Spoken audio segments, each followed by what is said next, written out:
What's going on, Soul Nation? Ginger Prime here. Thanks for coming back and checking out this Final Fantasy XIV a la 16 video. There's a lot that I want to talk about, and it's something that I've really tried to put down on paper, but honestly, this is more just an appeal to have this discussion. Let me know if I'm crazy. You can always let me know in the comments below. This is an open forum, and any opinion is always welcome. But I've been working on 3 Final Fantasy XVI videos, and in all ways, they all kind of come back down to a shared and universal theme, and I think that's actually what this one video is going to be about. So if you do enjoy these kind of videos, let me know, hit that like button, hit that subscribe button, but be sure to tell me if you do, if I earn that privilege in the comments below so I can welcome you officially to the Soul Nation as a part of this community. But beyond that aspect, I intend no shame for anybody who believes this. And it starts with the idea that Final Fantasy XVI is stealing dev time from Final Fantasy XIV. This was posted on the official forums, obviously after the release of 16. I've also seen this in comments posted over at Work2Game for the last several years. And what I mean by that is that this 16 is only the latest target in which that 14 players feel a little bit shortchanged, and we're going to talk about that here in a little bit of this video. But to all due respect, their feeling is not wrong. I just think that we're going to discuss how they came to this conclusion incorrectly. I guess that's probably, hopefully, the politest way that I can phrase it. So we're going to start with the comment here, and then we're going to dive in, because the other kind of pieces of this puzzle, this topic, talks about 14's technical debt. Hopefully I can define that for you here. And also, overall, why it's okay to be excited that Final Fantasy XVI exists. I think there's a lot here that, whether, like, maybe you also, like me, kind of have the same kind of mindset or not. But hopefully I want to put this down, clearly, and just kind of get us all excited about what 16 potentially could mean.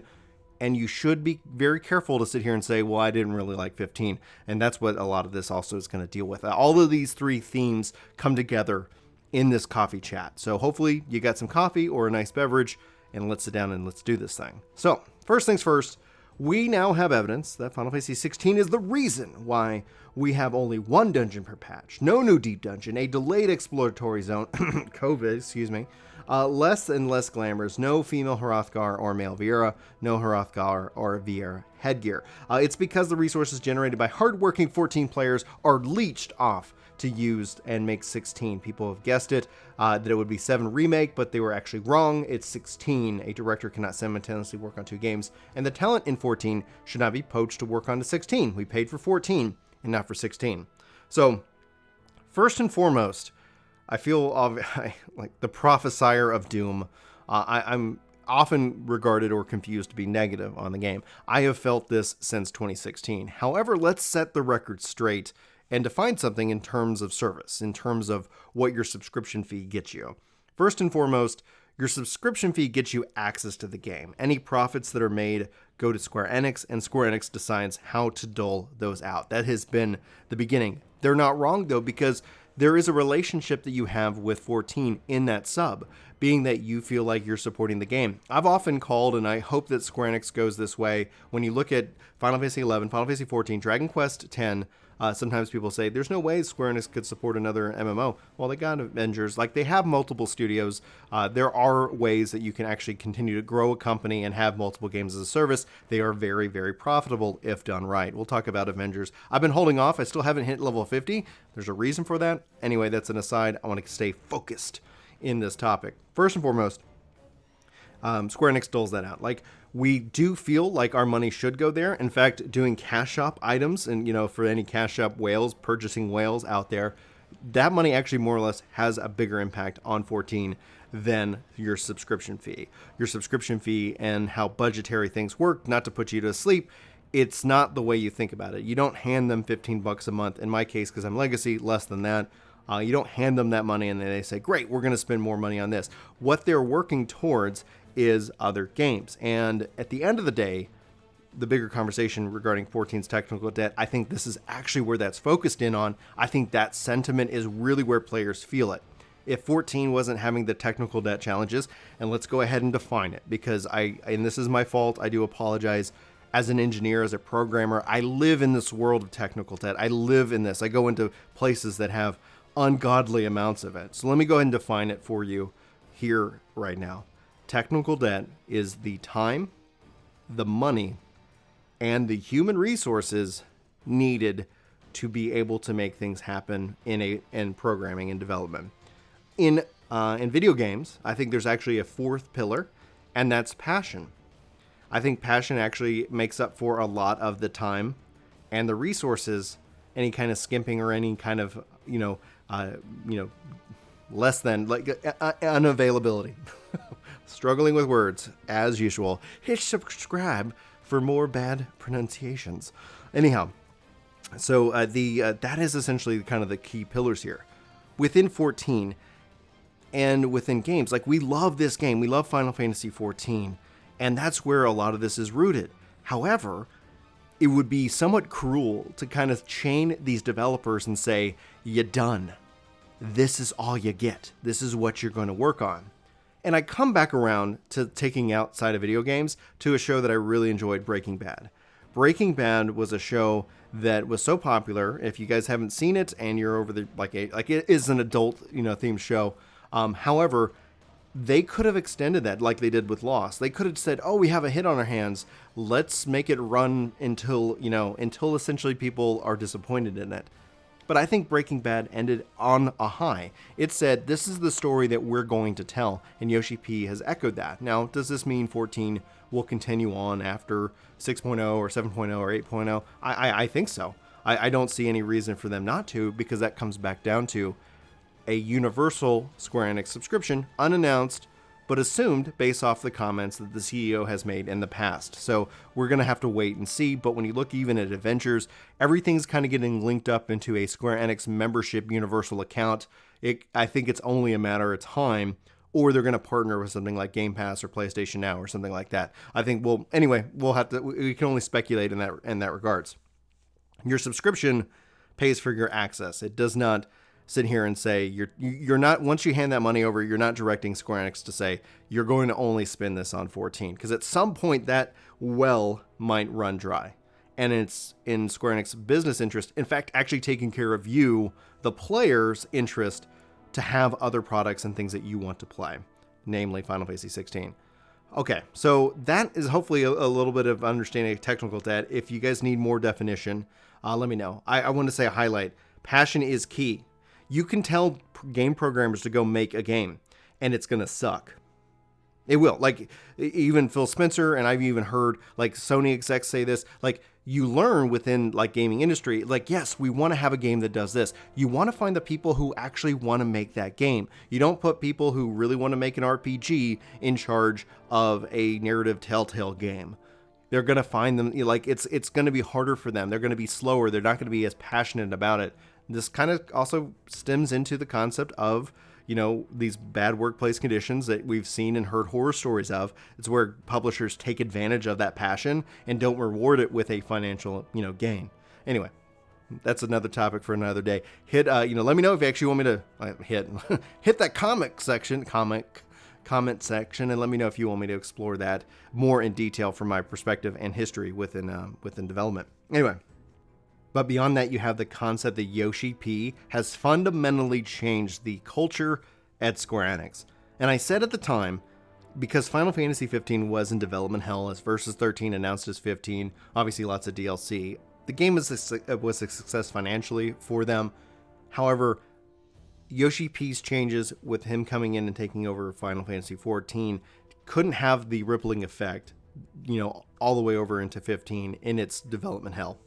So, at the time, I said Final Fantasy XVI is really going to be the test of Square-Enix and Yoshi-P's changes. And honestly, I think we are blessed by the fact that Yoshi-P is the producer of 16. Now, that's not to say that means 16 is a guaranteed success. However, I do believe one of two things. If it is successful, if he knocks it out of the park, Yoshi-P cements himself as not only the savior of Final Fantasy XIV, but the savior of 16 and Square-Enix as a whole. And hopefully, they'll continue to listen and follow his advice, and the culture can change, and 14, and not just 14, but other Final Fantasy properties and Square-Enix as a whole can benefit, grow, adapt to this entirely new system of development. So, I think that's why it's actually perfectly acceptable to be excited for Final Fantasy XVI and the fact that Yoshi-P is in charge of it, and we should be rooting for that. Not just to knock it out of the park, but we shouldn't hold previous games that Yoshi-P did not have any impact on or really could barely influence it. I think that Yoshi-P was able to influence 15 to a degree, but at some point you've already invested millions upon millions, and the product is the product, and it's time to go. I think 16 from the ground up, the fact that he has been given 4 years to work on the game, the fact that he has been given more than time, especially if it's a single player game. I personally hope that we'll see like a single player game and then maybe a reason to come back, a multiplayer aspect to live in that world. Honestly, from what they've already shown, that world looks incredible, and I'd love to be able to spend more than just at least a single playthrough with it. That's going to be on me. That's my choice. I struggle with story-driven games, playing through them multiple times, but that's just where I'm at in life. If you guys are new to the channel, just note, my kids take priority. That's if I get the time to sit down with a single-player game, it is a little bit rarer. Anyway, I don't need to dive into that too much in here because that gets a little bit off topic. So, back on topic. Yoshi-P fundamentally has already shifted the culture at Square. That shift really couldn't take hold until 16, in which that he could take a product from like nothing into a full-blown product. Has he taken 14 resources? Yes, absolutely. Is this a bad thing? No, not at all. The real testament of his legacy, the real testament isn't 14, and it isn't really 16. It's, can he develop the resources and the talent pool that can take over and continue to develop and support these products? If you want more from 14, honestly, that's a topic in and of itself. Like that's something, that's our whole rabbit hole of how can we as players want more and expect more out of this game. And honestly, right now, waiting to see what 6.0 brings, wait to see what the future brings, because it could be that, they are working on something bigger. I said this back in a video over Work to Game, why 14 is dying. That was a video that we made for 4 reasons. To find out what the hell Clean Prince Gaming was doing. He was continuing to do that and was like, oh, what's the data look like? To give players a home who have burned out of this game and felt tired and frustrated, and a place to go and vent. To put it together a tough critique of the game itself. Essentially, you're starting to see, and probably longtime 14 players might see this kind of post 2 times in a raid. 14's biggest selling point is its narrative-driven feature. 14's biggest hurdle, especially as that feature continues on and on and on, is at what point do you have to play through 7 full-fledged RPGs to get caught up to everybody? And by the way, we're going to shame you if you use a jump potion. How dare you? I don't like jump potions, full disclosure, but I can also see both sides of the argument. Play 1,000 hours of this awesome RPG, or yeah, good luck. And then lastly, to kind of piss off essentially some of the bullies within the 14 community, just really kind of just drive them nuts. And I think that video at its core has been very successful. It did pretty much what I think it was one of my best videos I've ever made. If you're interested in checking out, go give it a look. It has nothing to do with the game's population, because honestly, I don't think that has any impact. Nobody reports subscription numbers. Gamers try to put some kind of value of, oh, is my game dying? I don't actually believe that video games die. Hell, they're making private servers for WildStar right now. Like, if there's a passionate community, these games will live on forever. The game only truly dies when either the devs give up on it and there's nobody who cares enough to try and save it. That's, and that happens like a little bit, it does happen, but a little bit rare in some cases. All right, so that aside, when we look at this idea that 14's being leached, yeah, like we want that talent to go and apply to that 4th pillar of passion. We want those guys, the guys who made something so awesome that we love, to be able to go and make something they love, because they're going to make the best version of that thing. And the true testament, like I said, is if Yoshi-P can go and take those devs and bring in new devs to go and learn and train within the thing that we love, continuing to give 14 content, and then making them new rock star developers, empowering them to bring visions and worlds to life. And we've seen this, and here's the evidence of it. Here's the final point that unfortunately comes at the end, where I don't know everybody will make it to. The fact that they put in flying in these old zones, the fact that they go in and are on their own time trying to create headgear for the different races, ultimately, I think that is a testament to the game itself. I think that's a testament to the team that Yoshi-P is building. I think that's a testament to say Yoshi-P should have the permission and the ability to make new worlds and new games. And I think as gamers, you might feel at first a little bit hesitant, but ultimately I think you're going to be more than satisfied. I would bet to see that RTX comes back at some point and says, wow, this is really great. I'm glad 16 exists. The other side of this is obviously the technical debt. 14 it becomes harder to develop for, and this isn't a testament, this isn't just a unique thing to 14, this is unique to 14 in its rebirth. It's something that we've had to deal with. Like there's old systems in place that can't seem to be getting rid of because the work in and of itself, that technical debt, time, money, resources, passion, it doesn't necessarily make sense. Hey, we're going to take 3 years off and fix this thing, and now, it's like at some point behind the scenes, I also don't think 16 is the big thing. I still think that there's something really big coming to Final Fantasy XIV, whether that's a 14-2, whether that's a 17, whether, there's something in my mind that I cannot shake, that it feels that if Square-Enix is intelligent and wants to be able to hold on to the community, they're coming up with all kinds of plans and hopefully executing on those. And if Yoshi-P has any part in that, I think us as players will be more than ultimately satisfied with the results that we end up getting. You obviously can feel free to disagree, and if you do, let me know. Again, like I said at the beginning of this video, it's always an open forum. I love to hear your thoughts and your feedback, I do feel like I am weird. I do feel like I am somebody who's sometimes against the grain or the common thought of gamers. And so if I am, please help me understand your point of view. That's what I hope these videos and these chats are about. Anyway, I'm going to wrap up. I really do appreciate each and every one of you, especially if you made it to the end of this video. If you did, let me know. Tell me what you're most excited about for Final Fantasy 16. Answer that question. Any answers are welcome. I'd love to hear those thoughts. I do appreciate you, like I said. Thanks to all of my channel members for keeping minerals off these videos. I really appreciate that. Hopefully this has made it a better viewing experience for you. And if it has, be sure to thank a member. They'll be up here on one of the sides of the screen. So you can kind of see who they are and tell them thanks in the comments or something like that. Anyway, for Ginger Prime, my name is Brian. Thanks so much for watching this video. Hopefully you have a fantastic day, and I hope to see you in my next video. But until then, take care. This video is sponsored by me, Ginger Prime. Hopefully you'll check out my podcast channel, Ginger Gaming Radio, which we have lots of guests, lots of great conversations, and even more highlights. Links are in the description below. Let me know what you think. Thanks.